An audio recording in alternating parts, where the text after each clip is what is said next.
Puji Tuhan, kembali kita dapat dipertemukan di dalam kebenaran firman Tuhan, dalam persekutuan kita satu dengan yang lain. Kita tahu bahwa Yesus ada di tengah-tengah kita. Dia ada untuk memberkati kita, dan Dia tahu setiap persoalan yang sedang kita hadapi, dan bagi Dia tidak ada satu persoalan yang terlalu sukar untuk tidak dapat Dia selesaikan. Karena Dia ada Allah yang besar, sangat besar, maha besar, dan sanggup untuk menolong segala pergumulan kita. Sebelum kita datang pada perenungan kebenaran firman Allah, sebaiknya kita sehati di dalam doa. Bapa yang kami kenal melalui Putra-Mu Yesus Kristus, saat ini kami datang di hadapan hadirat-Mu, memohon kekuatan, memohon kemampuan, memohon kiranya Tuhan menyertai dan memberikan kami kesanggupan dalam menjalani hidup ini, mempertahankan iman mengiring Engkau. Berkati kami semua dimanapun kami berada, dan kami tahu bahwa Tuhan melihat keadaan kami, melihat hati kami, melihat pikiran kami, melihat seluruh kedirian kami, sehingga kami boleh tetap teguh, kuat, dan kokoh di dalam Tuhan. Kami ingin sama-sama dalam perenungan kebenaran firman Tuhan, karena kami tahu firman Tuhan adalah segala-galanya. Firman-Mu adalah makanan bagi jiwa kami. Firman-Mu adalah suluh dan pelita bagi kaki dan jalan kaki. Dan firman-Mu adalah kekuatan bagi kami. Sebab itu kami mengandalkan firman-Mu dalam kehidupan kami. Firman-Mu sanggup memberi solusi bagi persoalan yang kami hadapi. Segala puji bagi nama-Mu, urapi kami semua. Urapan dari Tuhan menaungi kami, penglihatan kami, pendengaran kami, sehingga kami boleh dapat diberkati oleh Tuhan. Lalu dengan penuh ucapan syukur, di dalam nama Tuhan Yesus Kristus, kami datang kepada kebenaran firman Tuhan. Haleluya. Amin.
Di tengah situasi global yang tidak menentu, Tuhan menginginkan di akhir zaman agar setiap anak-anak Tuhan tetap bertahan dalam iman, tetap setia di dalam Tuhan, tetap berpengharapan di dalam Tuhan.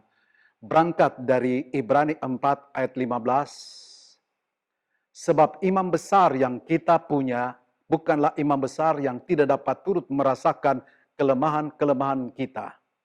Sebaliknya, sama dengan kita, ia telah dicobai, hanya tidak berbuat dosa.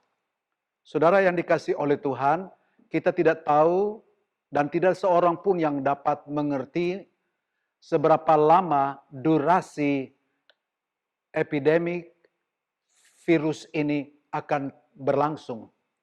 Tetapi kita tahu bahwa iman kita tidak akan terpengaruh dengan COVID-19 ini. Iman kita tidak akan menjadi lemah, tapi iman kita justru akan semakin dikuatkan, semakin maju di dalam Tuhan. Sehingga tidak ada satu persoalan yang dapat membuat kita jauh dari Tuhan. Paulus berkata, apa yang dapat memisahkan aku dari kasih Kristus? Keadaan mara bahayakah? Persoalan, ketelanjangan, kelaparan, tidak ada satu kondisi yang dapat memisahkan kita dari kasih Kristus. Sebab itu menjadi kehendak Allah agar kita tetap bersemangat, tetap di dalam Tuhan, tetap bertahan di dalam Tuhan. Situasi boleh berlangsung seperti ini, tapi iman kita akan semakin terus dikuatkan dari hari kepada hari yang lain. Dari kemuliaan datang kepada kemuliaan. Saat ini kita sedang memasuki situasi dan masa-masa yang sukar. Seperti dikatakan di dalam 2 Timotius 3 ayat 1-3. Bahwa pada akhir zaman akan datang masa yang sukar. Dan kita sedang berada di akhir zaman. Sehingga menghadapi hari-hari yang penuh dengan situasi seperti ini. Kita memerlukan Tuhan untuk bisa menolong kita. Menghadapi kondisi chaos di Amerika, di mana jumlah kematian COVID-19 sudah mencapai 113.000 lebih. Di mana Gubernur New York, Cuomo berkata, beat the virus and we can beat everything. Lawanlah virus, maka kita akan melawan segala sesuatu. Di mana iman orang percaya, di mana iman kita, di mana iman setiap kita hari-hari ini sedang diuji melalui berbagai pergumulan hidup. Iman yang sejati harus terbukti dan berhasil melalui proses pemurnian. Tuhan sedang memproses kita, membawa kita pada situasi yang tidak menguntungkan. Tetapi Tuhan ingin agar kita tetap bertahan di tengah berbagai masalah hidup. Namun kita perlu memahami maksud pemurnian Tuhan melalui pengujian iman Kristiani. Apa sebenarnya maksud Tuhan dari proses pemurnian yang kita alami dalam hidup ini? Ada beberapa hal yang Alkitab katakan. Pertama, bahwa proses atau pergumulan yang kita hadapi sebagai sebuah proses promosi. Yakobus 1 ayat 13 dikatakan, Yakobus 1 ayat 3, sebab kamu tahu bahwa ujian terhadap imanmu itu menghasilkan ketekunan. Lewat ujian iman berarti kita sedang dipromosikan oleh Allah. Otoritas dan kuasa datang terlebih dahulu dengan adanya ujian iman. Perhatikan kehidupan Yusuf di mana selama 13 tahun dia mengalami berbagai macam ujian. Dia ditolak, dia dibenci, dia direndahkan, dia dibuang, dia difitnah, dia dilupakan. Namun Yusuf lulus melalui semua tahapan dan proses kesengsaraan yang ia alami. Dan hal itu telah membawa dia pada satu paham pengertian bahwa melalui pergumulan Allah sedang memproses dia. Dalam Kejadian pasal 41 ayat 43 sampai 44 dikatakan, lalu Firaun menyuruh menaikkan Yusuf dalam keretanya yang kedua, dan berserulah orang di hadapan Yusuf, hormat. Demikianlah Yusuf dilantik oleh Firaun menjadi kuasa atas seluruh tanah Mesir. Berkatalah Firaun kepada Yusuf, akulah Firaun, tetapi dengan tidak setahumu, seorang pun tidak boleh bergerak di seluruh tanah Mesir. Yusuf adalah orang Ibrani minoritas di Mesir. Tapi perhatikan setelah melewati tahapan yang kita tahu dari pasal 38, 39, 40, bahkan sampai dimasukkan dalam penjara, pada akhirnya Allah mengangkat dia menjadi orang penting di Mesir, menjadi kunci, menjadi penentu. Sebab Firaun berkata, tak satu pun yang dapat melakukan sesuatu tanpa seizin engkau. Yusuf dinobatkan menjadi penguasa militer, Yusuf dinobatkan menjadi penguasa logistik, penguasa ekonomi di Mesir. Allah melihat kualitas iman Yusuf, hal yang luar biasa. Sebab di saat mengalami hal-hal yang tidak baik dalam hidupnya, dia tidak kecewa dan tidak menyalahkan Tuhan. Tetapi justru memandang semua masalah dengan cara positif. Sebuah proses ujian iman tidak menyenangkan, tetapi itu merupakan proses yang berujung pada sebuah keberhasilan. Dalam Kejadian 50 ayat 20 dikatakan, memang kamu telah mereka-rekakan yang jahat terhadap aku, tetapi Allah telah mereka-rekakannya untuk kebaikan dengan maksud melakukan seperti yang terjadi sekarang ini, yakni memelihara hidup suatu bangsa yang besar. Melalui ujian iman yang kita alami, Allah menguji kemurnian iman kita. Dalam 1 Petrus 1 ayat yang ke-7, maksud semuanya itu ialah untuk membuktikan kemurnian imanmu yang jauh lebih tinggi nilainya daripada emas yang fana, yang diuji kemurniannya dengan api, sehingga kamu memperoleh puji-pujian dan kemuliaan dan kehormatan pada hari Yesus Kristus menyatakan dirinya. Itu sebabnya, kalaupun kita sedang diluaskan Tuhan menghadapi situasi yang tidak menguntungkan, ini adalah proses pengujian dan kita tahu bahwa ada maksud Tuhan, ada rencana Tuhan dalam setiap proses ini untuk membuktikan kemurnian iman kita. Hal kedua yang kita perhatikan firman Allah, bahwa ujian percobaan adalah sebagai sebuah pelajaran seperti Yesus.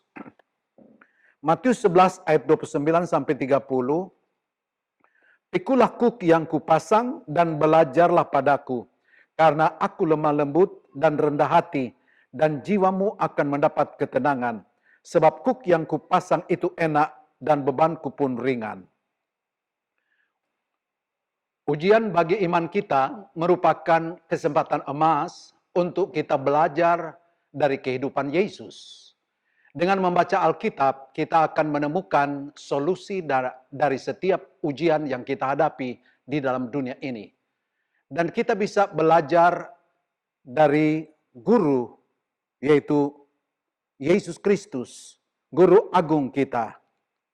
Tuhan Yesus saat masih di dunia, sebagai manusia ia juga mengalami berbagai macam ujian dan cobaan yang sangat berat sekali. Namun Tuhan Yesus tak pernah gagal. Ibrani 4 ayat 14. Karena kita sekarang mempunyai imam besar agung yang telah melintasi semua langit, yaitu Yesus anak Allah. Baiklah kita teguh berpegang pada pengakuan iman kita. Keyakinan kita kepada Yesus menjadi landasan untuk kita maju beriman dalam Tuhan, menang bersama Tuhan. Karena hanya Dia yang dapat memberikan kita kekuatan dalam hidup ini. Paulus menegaskan bahwa ujian dan pencobaan yang dia hadapi tidaklah sebanding dengan apa yang Yesus telah alami atau derita. Bahkan Yesus telah mati bagi kita. Dalam Filipi 2 ayat 7-8, melainkan telah mengosongkan dirinya sendiri dan mengambil rupa seorang hamba dan menjadi sama dengan manusia. Dan dalam keadaan sebagai manusia, ia telah merendahkan dirinya dan taat sampai mati, bahkan sampai mati di kayu salib. Paulus menyebutkan sederet penderitaan yang dia alami, tapi semuanya itu tidak sebanding dengan apa yang Yesus alami. Perhatikan pernyataan Paulus dalam 2 Korintus 11 ayat 23, ayat 24 sampai ayat 25. 5 kali aku disesah orang Yahudi, setiap kali 40 kurang 1 pukulan. 3 kali aku diderah, 1 kali aku dilempari dengan batu, 3 kali mengalami kapal karam, sehari semalam aku terkatung-katung di tengah laut. Dalam perjalananku, aku sering diancam bahaya banjir dan bahaya penyamun, bahaya dari pihak orang-orang Yahudi dan dari pihap orang-orang bukan Yahudi. Bahaya di kota, bahaya di padang gurun, bahaya di tengah laut, dan bahaya dari pihak saudara-saudara palsu. Aku banyak berjeri lelah dan bekerja berat. Kerap kali aku tidur, aku lapar dan dahaga. Kerap kali aku berpuasa, kedinginan, dan tanpa pakaian. Tetapi semuanya itu dialami Paulus merupakan pembelajaran di dalam tahapan proses ujian iman.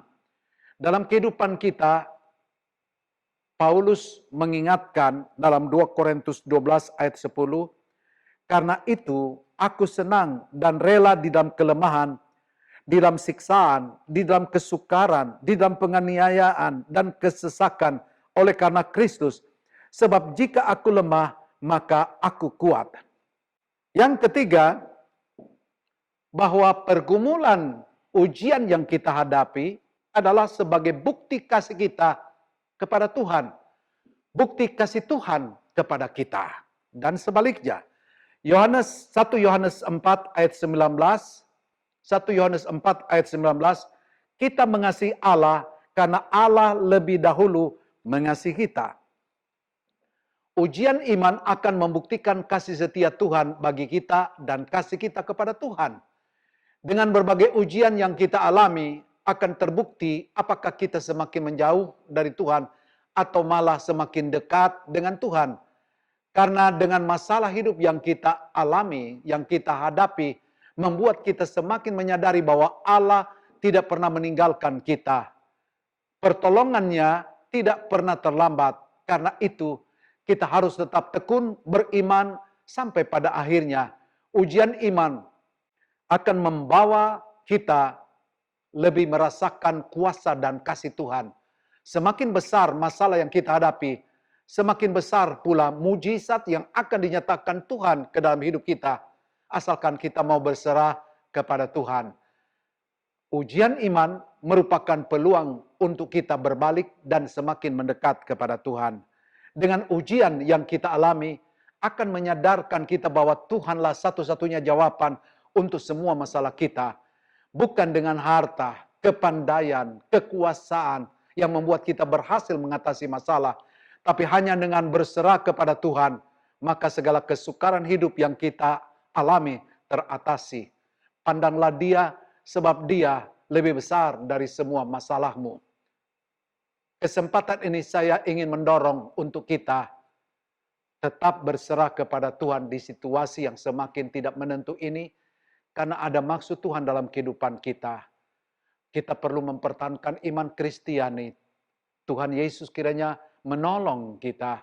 Adapun ujian iman adalah sebagai suatu tahapan promosi iman kita di hadapan Tuhan. Dan bahwa ujian iman adalah sebagai sebuah pelajaran dari pengalaman Yesus. Serta sebagai sebuah bukti kasih Tuhan kepada kita. Dan sebaliknya kasih kita kepada Tuhan. Itu sebabnya jangan menyerah dengan keadaan yang sulit di hari-hari ini.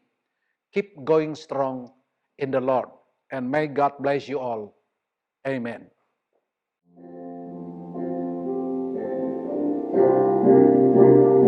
Kiranya Engkau memberkati aku berlimpah-limpah dan memperluas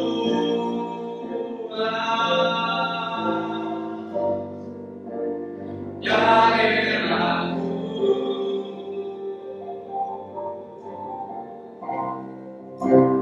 Dan kiranya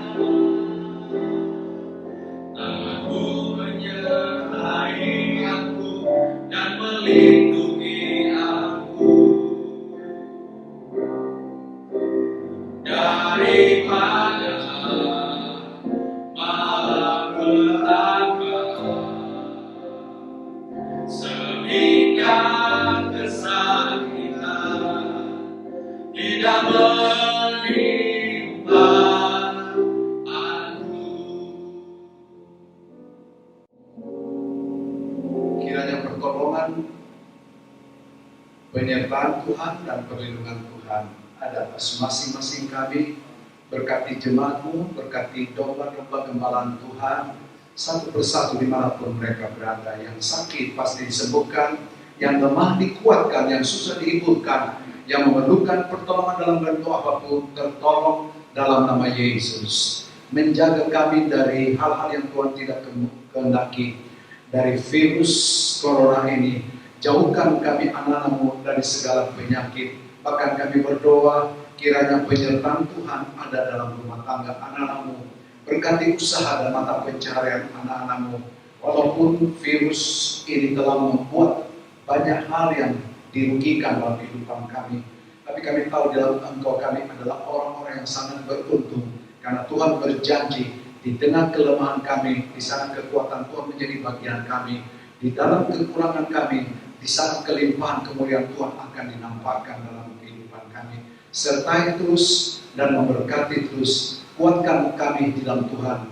Jangan ada di antara kami menjadi lemah, tapi tetap bertahan walaupun situasi tidak menguntungkan. Sebab itu kiranya wajah kemuliaan Allah menyinari, menaungi, menuntun, membimbing, memberkati kita sekalian, dan adalah bahwa berkat rahmat anugerah dari Bapa, cinta kasih sayang dari Kristus Yesus, penyertaan kuasa Roh Kudus ada atas masing-masing kita, mulai saat ini, besok, bahkan sampai selama-lamanya.